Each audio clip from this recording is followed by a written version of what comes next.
Olá, caro aluno, seja bem-vindo ao curso de acompanhamento pedagógico, comigo. Estou muito feliz de você ter adquirido, esse meu curso e estar aqui comigo para nós caminharmos juntos nesse novo aprendizado, não é? Espero que seja de grande serventia para você. Prepare aí seu caderno de anotação, bloco de anotação, né? Todo o seu material para nós darmos início, tá certo? Então, essa primeira semana, né, nós vamos iniciar com a introdução à farmacologia, tá certo? E aí, antes de mais nada, eu preciso explicar como é que vai funcionar, tá? Lá no, na bio, não é, do Instagram, vai ter um linkzinho com o Google Drive, tá? Então lá vai estar todo o material necessário para resolver as atividades. Eu peço que o aluno entre lá, assim que terminar essa aula no Google Drive, e baixe o e-book e também baixe o caderno de questões. O caderno de questões vai ser um caderno semanal, certo?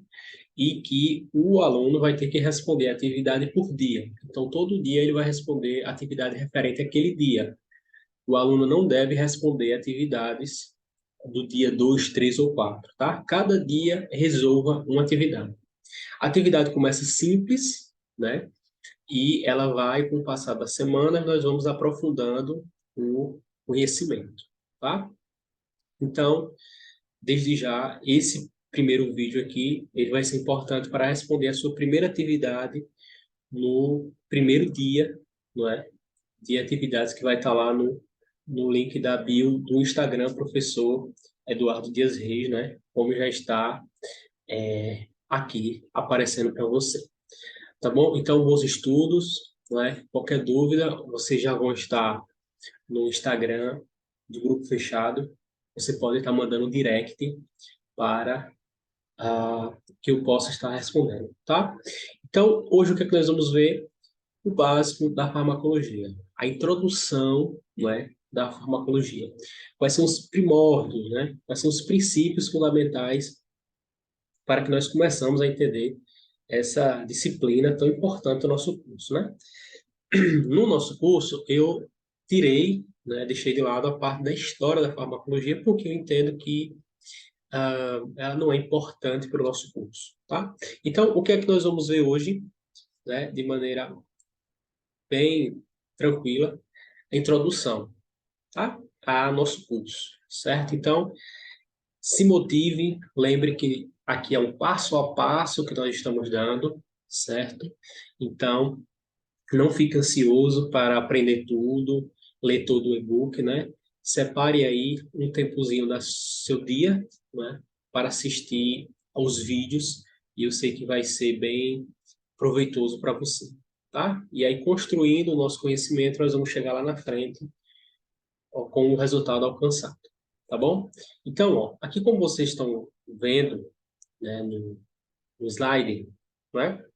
Nós temos a introdução, então farmacologia, ela vem da palavra grega, né, que é nada mais do que o estudo das substâncias que interagem com sistemas vivos por meio de processos químicos. Então, os fármacos, do Egito Antigo, né, eles são utilizados para que, ao interagir com os sistemas do nosso corpo, né, esses sistemas produzam um resultado, seja ele alívio da dor, seja ele quaisquer resultados, né? Então, essa interação fármaco e sistema vai me trazer resultados para o meu corpo, tá?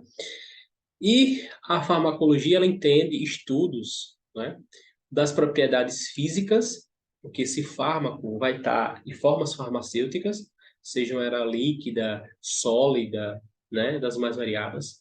Nós temos também químicas, né, porque todo fármaco é um composto químico, tem substâncias químicas ali dentro, que essas substâncias aqui vão interagir com o nosso corpo. Nós temos uma composição, temos efeitos bioquímicos e fisiológicos. Então, o farmacêutico, quando ele cria o fármaco, ele espera que aquele fármaco cause uma reação no meu corpo. Por isso que as medicações elas são separadas por sistemas, né, de classificação. Então, nós temos um grupo de fármacos analgésicos, nós temos um grupo de fármacos anti-inflamatórios, né? E cada um desses grupos de fármacos eu quero fazer com que haja uma ação específica no meu corpo, tá? E eu também tenho o estudo do mecanismo de ação, ou seja, a farmacologia procura estudar como aquele comprimido, seu princípio ativo vai chegar nas minhas células, como ele age, como é que o analgésico ele vai diminuir a dor do meu tecido orgânico, né? Meu músculo, né? Então a farmacologia ela acaba tentando estudar essa questão, né? E aí nós temos alguns conceitos importantes que vai auxiliar não só a nós respondermos à atividade da semana um, mas também nós compreendermos alguns conceitos e quebrarmos alguns mitos, tá? Então, no caderno de exercícios, você vai ver que tem a perguntinha lá, como os nomes dos fármacos podem ser classificados, né? Então, nós temos o nome químico, né? Que está relacionado aqui com a estrutura atômica, então aquela parte da química, né? Estrutural que nós estudamos no ensino médio, não é tão importante para a gente aqui, tá? Na área da saúde, é mais para os bioquímicos e pessoal da farmácia, tá? Mas todo fármaco ele tem um composto químico, tá? Nós temos o nome genérico, que é a versão mais curta e mais simples do nome da substância, eu vou mostrar já já. Daqui nós já temos o mito que nós temos que explicar para a população, porque medicamento genérico não é medicamento necessariamente de qualidade pior, certo? E isso é importante, que eu vou explicar já já a diferença do genérico e do comercial, tá?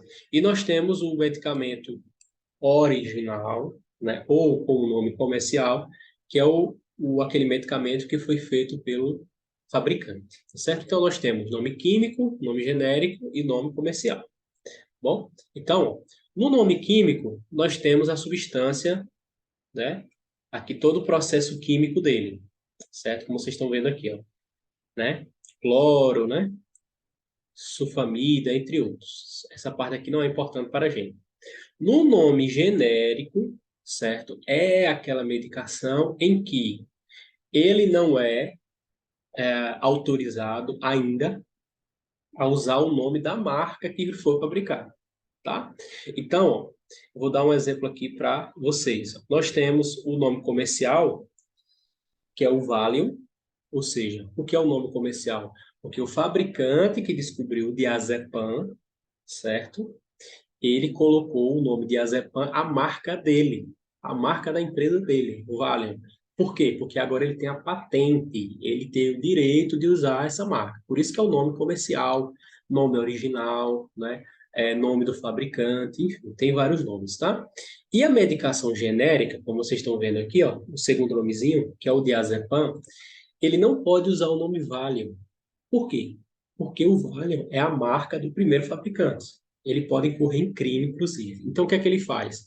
Ele pega todo o princípio ativo daquela medicação que vai surtir efeito, tá bom? E aí ele comercializa o produto com outro nome, tá? Então, nós temos duas medicações que são diazepam. Só que esse daqui, que é o nome comercial, ele é o Valium, é uma empresa que descobriu, tem a patente, tá?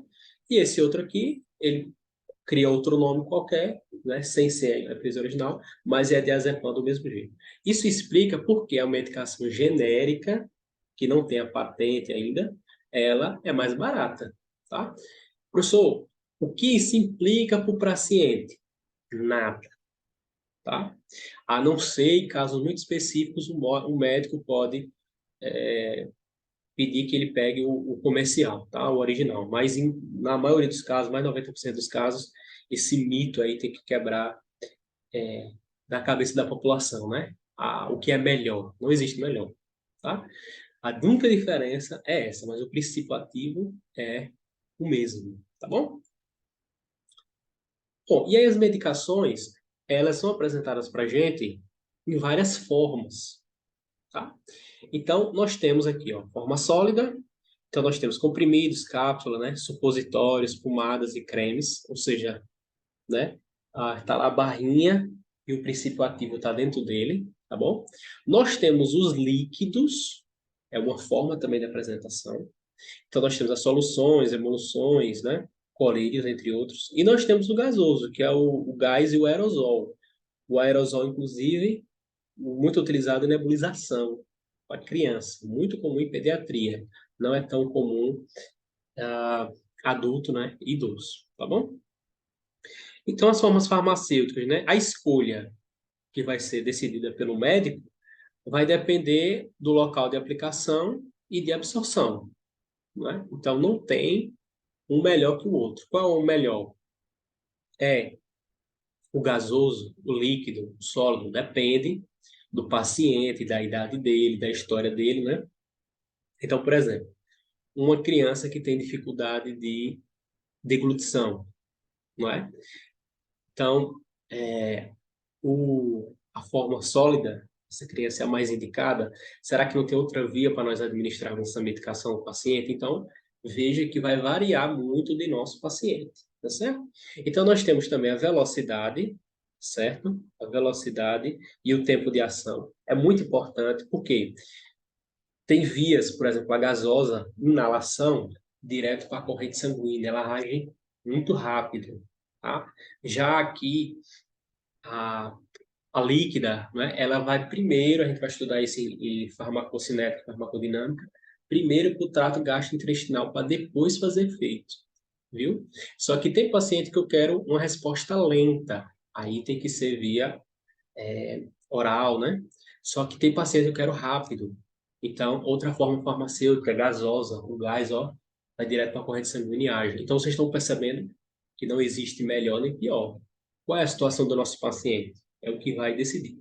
O médico prescreve, entretanto, nós temos que ter o conhecimento que, se a bula do medicamento traz mais de uma via, eu posso usar a via melhor para o meu paciente, tá bom? Essa é a decisão nossa, certo? Então, se a medicação tem a líquida e tem a gasosa, e o meu paciente precisa de uma resposta rápida, eu uso a gasosa, tá bom? E o tempo do paciente, né? O tipo do paciente. Então, nós temos idosos, nós temos crianças, né? Tem pacientes com problemas. Então, ah, eu posso, por exemplo, fazer uso de medicação por sonda nasogástrica, né? Em bolos, aqui, ó, vai vir direitinho. Por quê? Porque essa via todinha aqui, ó, queimadura, câncer, né? Não vai ter o tráfego aqui para chegar no intestino do paciente, tá bom? Então, nós temos aqui as formas farmacêuticas de ação tópica. Toda vez que vocês ouvirem esse nome tópica, pele, tá? Ação local nos tecidos, diretamente no tecido. E nós temos a ação sistêmica, né? Que ela vai agir na corrente sanguínea. Então, comprimido, cápsula, injetável, vai primeiro para a corrente sanguínea para agir. E ação tópica, creme, loção, pomadas, tá? Ó, primeiro na pele, tá bom? E aí nós temos ó, os comprimidos, não é? Que muito comuns, nós vamos ter eles aí de várias formas, de vários tamanhos, tá? E são bastante indicados, né, para algumas patologias, por exemplo, hipertensão, né, como analgésicos, né, são muito comuns, são de fácil uso e de fácil armazenamento. Né? Alguns cuidados que nós temos que ter. Pode partir ou não pode partir o comprimido? Quem vai dar essa resposta é a bula da medicação e o nosso farmacêutico, tá bom? Então, preciso partir, não tem a miligramagem ali. Você vai procurar o seu farmacêutico, o seu setor, né, para ver se aquele comprimido específico ele pode ser partido. Nem todo comprimido pode ser partido, não. Tá bom, pessoal? Vai variar muito da bula daquela medicação. Ah, professor, mas se eu partir no meio, vai dar certinho? Não sei. Porque você pode partir, pode quebrar o comprimido. Tá bom? Então, vamos ter cuidado. Evitar tomar com outro líquido que não água, a não ser que tenha indicação médica, certo? Mais de 90% dos comprimidos que nós vamos tomar vai ser com água, porque outro líquido pode alterar a composição química além do comprimido, tá? Isso é um conhecimento importante para ser passado para o seu paciente, porque às vezes você vai dar o comprimido do seu paciente, ele vai tomar em casa, e ele não tem essa informação, né? E sempre deglutir por via oral, não mastigar o comprimido, certo? É deglutir por via oral para que haja ação, né? No estômago, no intestino, para ser absorvido. Porque se ele mastiga, vai mudar a composição química também do comprimido, tá? Então, é simples, mas são orientações que nós temos que dar para o nosso paciente, tá? Nós temos as cápsulas também, tá certo? Que ela tem diferença do comprimido, porque a cápsula tem um invólucro, certo? De plástico ali, e esse invólucro, ele é importante porque ele não está ali à toa, tá? Tem um benefício ali, certo? Cuidados, né, que nós temos que ter. Declutir da forma na apresentação, nunca abrir a cápsula, quebrar a cápsula, botar. Por quê? Porque aquela cápsula vai ser desintegrada lá no estômago do paciente. Outra orientação.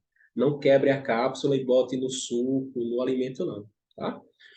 Muito cuidado aí, porque o efeito pode ser retardado, tá, pessoal? Quando é feita a cápsula, aqui, ó, é justamente para isso. O farmacêutico quer que o efeito comece a fazer ação, né, no local indicado, tá? Orientar o paciente e familiares sobre diferença de comprimido e cápsula, certo? A cápsula, a diferença qual é? A cápsula não pode ser jamais macerada, não pode jamais, é só deglutida, e você não pode abrir a cápsula. Do jeito que está ali, deve ser ingerida, tá bom? E aí nós temos as soluções injetáveis, né? Que nós temos as ampolas e frasco-ampolas, que nós vamos estar mais para frente, mas aí são as chamadas injeções, tá? Que a gente vai estar utilizando nas vias parenterais. São fármacos que são utilizados para uma resposta mais rápida, intramuscular, subcutânea, né? Em relação às outras, por exemplo, a via oral, certo? E uma maior eficácia, tá? Muito comum nos hospitais, tá? Então, atenção à via correta de administração, não trocar intramuscular, subcutâneo, né? Muito cuidado com a bula. Retirar todas as bolhas durante a aspiração. Nós vamos ter uma aula sobre isso, básica, certo? Sobre formas de preparo de medicação e cuidado com a validade, certo? Toda medicação tem uma validade e às vezes o efeito pode ser retardado por causa que você não está tentando a validade da medicação, tá bom? E o local armazenado, temperatura, você deve estar atento à bula, tá bom? Porque essa é uma responsabilidade nossa também como enfermeiros, certo? Saber a temperatura e o local indicado, certo? E aí nós temos pomadas e cremes, que são soluções que vão ser aplicadas diretamente na pele ou no tecido e vão fazer ação local. Geralmente ela não faz ação sistêmica, em todo o corpo.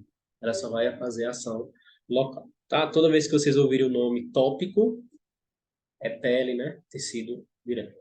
É somente ação tópica, ou seja, na pele do paciente, né? Pele ou tecido.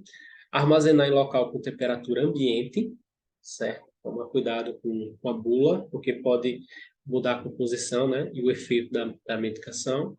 E cuidado com o excesso, pois causa obstrução dos poros. Então, nós temos poros aqui, ó, que faz a transpiração, não é? De substâncias é, para longe do nosso corpo, né? E aí, se você coloca o excesso, aqueles poros ali são fechados, tá bom? Então, isso pode causar problemas na pele do paciente. Então, o indicado é usar a quantidade solicitada pelo fabricante, certo? Nós temos o xarope, aqui nós já entramos na parte líquida, né, das medicações. Então, nós temos a água, os xaropes são compostos por água e outros componentes. E nós temos os xaropes medicamentosos, né? Que são aqueles que, além da água e do açúcar, né? Nós temos, e aromatizantes, né? Nós temos a medicação dentro, tá? Aqui dentro, certo? Restrito a diabéticos. Por que restrito a diabéticos? Ó, nós temos aqui, ó, açúcar, tá bom? Então, restrito. Tomar muito cuidado, tá? Aí, professor, e aí nós vamos ver outras medicações, é o quê? Problema respiratório? Então, vamos ver outras medicações que não têm na sua composição açúcar, né? Em alguns casos, orientar o paciente sobre ganho de peso, no caso do aromatizante, né, e outras substâncias, ele pode ter um pouquinho de ganho de peso, e orientar sobre o sabor desagradável, tá? Vamos orientar o paciente, não são todos, mas alguns xaropes têm um sabor ruim, né? E aí nós temos que orientar ele para ele não achar que faz parte da doença ou alguma coisa. O próprio xarope tem esse sabor, tá bom? E aí nós temos outros, né? Nós temos aqui os nasais, certo? Que podem ser utilizados. Nós vamos ter uma aula só para nós estudarmos, né?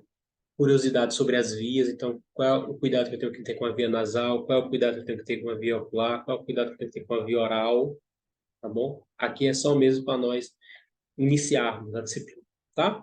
Aí nós temos os adesivos, certo? Que é um novo componente aí, que pode ser utilizado, em que o adesivo vai ficar preso à pele e aí ela vai liberando a substância que a gente quer que faça uso, tá? E nós temos os supositórios aqui, que são aquelas medicações que vão ser utilizadas com a via anal, tá? Lembrando a diferença do supositório, tá? Para os chamados enemas, certo? Quando eu tenho obstrução intestinal, eu vou usar os enemas para evacuar, né? Ajudar o paciente a evacuar. Aqui, o supositório é uma medicação mesmo, ou seja, de ação local. Então, ele tem alguma fístula, algum distúrbio, né? Local lá mesmo, certo? No ânus ou no reto, e aí eu vou usar o supositório para impedir ou evitar, né, complicações nesse paciente, tá bom?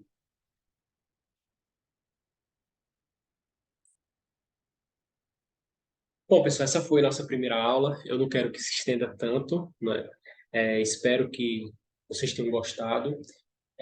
Dê um feedback para mim no vídeo, no direct do Instagram, tá bom? E esse conteúdo dá fácil para vocês responderem a atividade do primeiro dia, tá? Lembrando que mais à frente, no final da semana, nós vamos responder juntos, tá? Eu vou colocar as respostas do exercício inteiro da semana. Por favor, evite responder todos os exercícios em todos os dias. Então, se você está começando segunda-feira, faça primeiro dia segunda-feira, depois segundo dia terça-feira, quarta-feira. Se você começou, por exemplo, na quarta, você adquiriu o curso na quarta, então primeiro dia na quarta, segundo dia na quinta, sexta e assim sucessivamente, tá? Para você não acumular assunto, né? Então, é isso. Espero que você tenha gostado da aula, me dê o feedback, tá? E estude, né? Tire suas dúvidas e o material está aí para você estudar, tá? É isso, abraço e até a próxima aula. Valeu!